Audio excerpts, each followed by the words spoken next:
Good evening, everybody. Just left CrossFit Lubbock, was hanging out with one of the coaches, and we came across a topic that I thought everybody might want to talk about a little bit today. So one of the things that I get asked on a daily basis is, how hard can I go during a workout when I'm trying to rehab? Okay, so this is a really vital question I have for a lot of patients because their goals are different. Some of them are training for triathlons, some of them are just training for weight loss, others are trying to make the CrossFit Games. All of them are different, and so we have to kind of have a different recommendation for each person.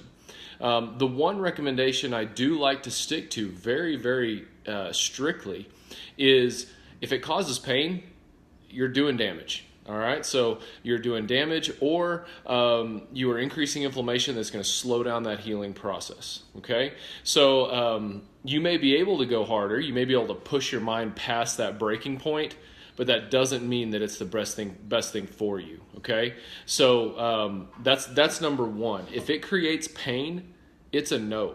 All right, because that's going to set you back in your rehab process. The second thing, your body has several different protective mechanisms in it, and one of those protective mechanisms is tightness. Tightness is your body's way of saying, hey, stop it, or I'm going to get mad. Okay? Try not to overcomplicate it. If you feel something tightening, that's usually a precursor to your body saying, I need you to stop. Okay? This is a huge signal that a ton of athletes overlook because they think, oh, I just need to stretch it out. I just need to get moving. I'll be better. Okay? Tightness is your body's warning sign. It's your check engine light. It's your low gas light. Okay? You push through it, bad things happen. All right? So with those two things in mind, we have to kind of gauge our decision on how much is this person trying to do, what volume are they undertaking. Is it somebody who's doing 20 minutes on the treadmill and that's where they want to be? Or is it somebody who's putting in 3-a-day workouts trying to make a CrossFit Games team? Those things are going to temper exactly how much exercise I'm going to allow them to do.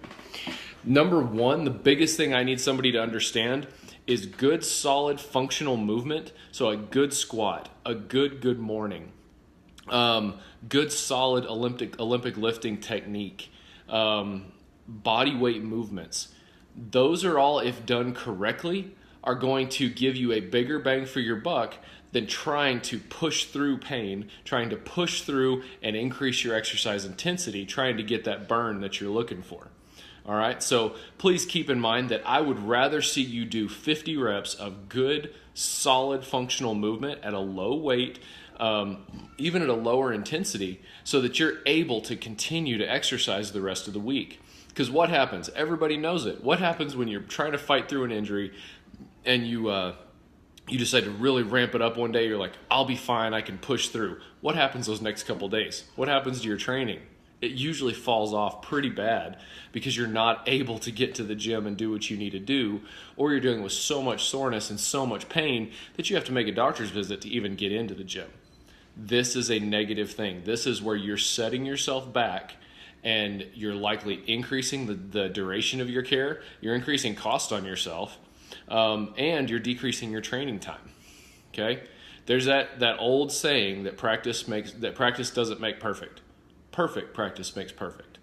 Like I said, I would rather see 100 good, solid, functional movements at a decent intensity and end up with really good foundational form, because there is one thing that is true.